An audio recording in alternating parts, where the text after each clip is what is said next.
Last time I was here, I walked down. The conditions weren't perfect, so I ended up turning around and walking away. You know, Mike doesn't turn around for many things, so knowing that he turned around on it, it must be a visual trip. Won't be too proud to turn around. I'm hoping it looks a little better than it did last time.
Here we are in Chamonix.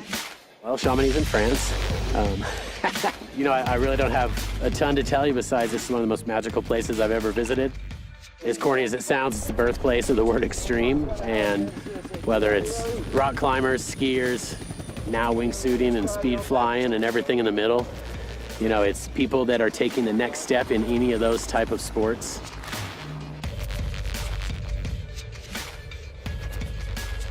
This place is insane. I mean, look around. We're standing on a glacier in the middle of nowhere. Plan is we're gonna get out.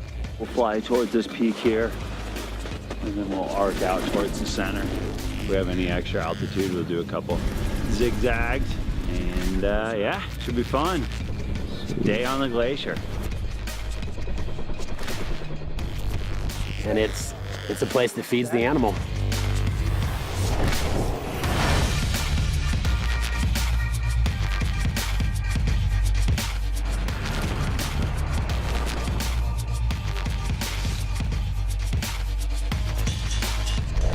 Looks like the first jump in a location, man. This is way too much to take in, and then you look over and Swanson's all on his back, smiling, not a care in the world.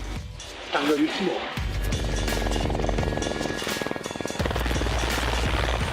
We're trying out a few suits from Squirrel. We started off with the Freaks this morning, and now we're working with the Swift 2s and the Funk 2s, just playing over some beautiful scenery.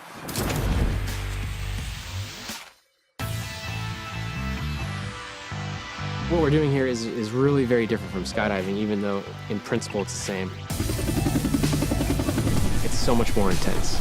It doesn't matter how much experience or skills you have in the traditional skydiving environment, when you come here and you put on that single parachute system, no backup, you get out of the helicopter at 15,000 feet over 14,000 foot peaks, you know, you're never that far from terrain, even when you're at exit altitude. You're in a super narrow valley with very threatening and hostile terrain on all sides. It gets pretty intense really fast.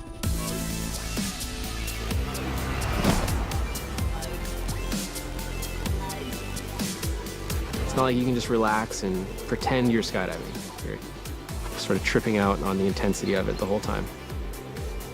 We're lucky. There's not a lot of people that get the permission that we got to come out here and set up a base camp here on the glacier and rage. Hey, buddy. There's nothing like jumping off of Earth, you know, and just like going from the zero into acceleration and flying. There's nothing like it, you know, but for the longevity, things of that nature. It's been a while since John base jumped with a wingsuit, for sure. Like the hardest part is the step off.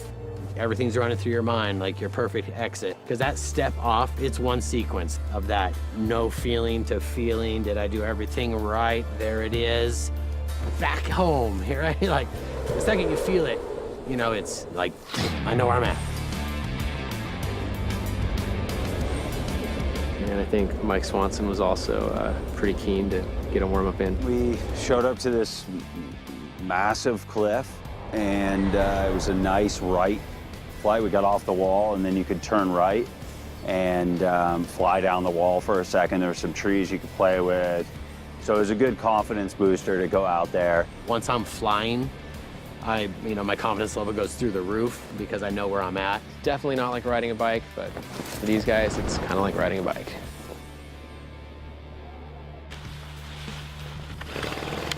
So those 40-foot tall inflatable pylons are meant to be kind of gate for some slalom flying with our wingsuits. So now that the wingsuits have developed to the point where they are now, there's no truer form of human flight. I guess the concept of flying wingsuits around slalom gates down the side of a mountain sounds pretty crazy. It's taking the naked body, giving it more power to give it more freedom. The idea is to have a physical object to fly around because that's fun.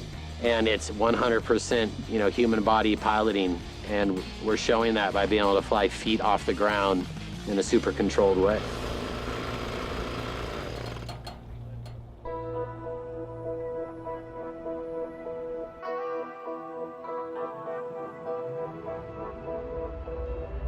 Yeah, this is definitely gives different perspective. Yeah. I'll try to just remember this and then close Yeah. my eyes till I exit. The trickiest part of today, Just remember this picture and don't look down. Just walk out there. Getting up to the top obviously was just a lot of mind games, going to, reprocessing all the stories I was told about the place. The first thing on my mind was that cornice, and all I heard about since I've been here is that cornice is going to go at any moment. And anybody on the exit point when that happens is done.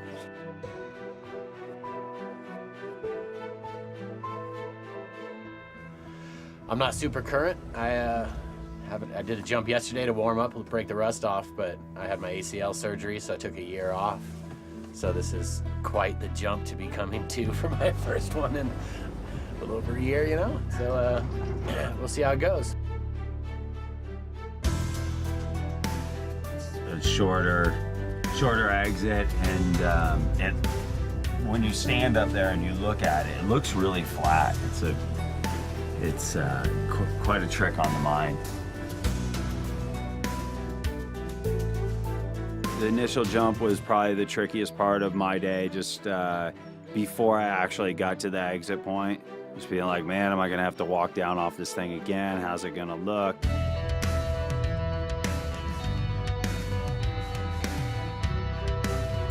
Three, two, one.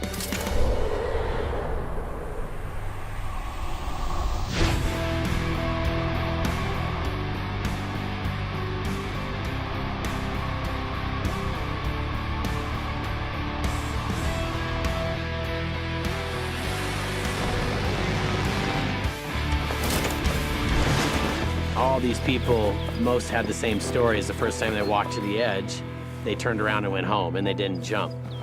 And so here I am going, all right, first time to the edge, here I go. So that was the hardest part for me, was first step off the rock. How I knew that was happening is I dropped the visor, and normally it never fogs up. And I stood a couple extra beats, enough that I started watching the fog. And as funny as it sounds, is the creeping up of the fog on my lens, on my shield, is what made me go right when I did. Because I was like, I can't stand here anymore. I'm not gonna be able to see. 3, 2, boom, send it.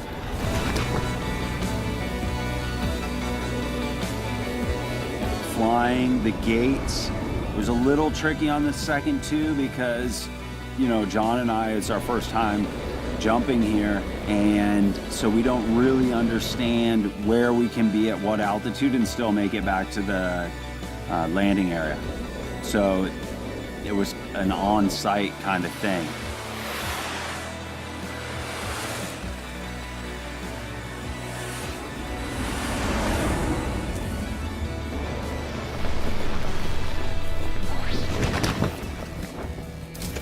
It's insane, it's getting a little windy, it's a little bumpy. Who's that? Oh, that's John coming. Right on.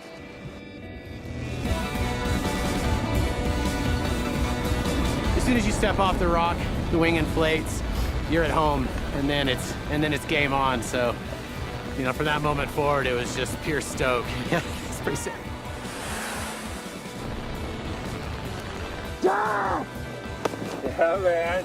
That's sick. That was pretty much as epic as it comes. Really intense. The wind's picked up this last jump. Watching the pylon swaying, there's no doubt in your mind that it's turbulent out there. When you see something you're going for, there's trees in front of it, you're like, I don't know. Maybe I'll pull up now and come do it another day. You know, any sane person would probably retire. They should probably go see a psychiatrist or something.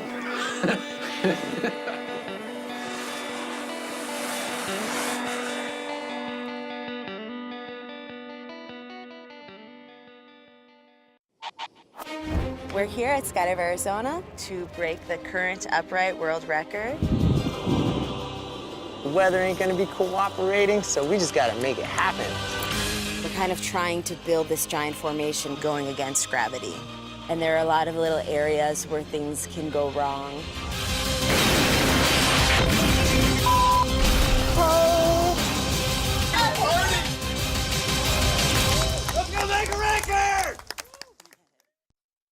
What up, YouTube? Click for the next video, subscribe to Red Bull,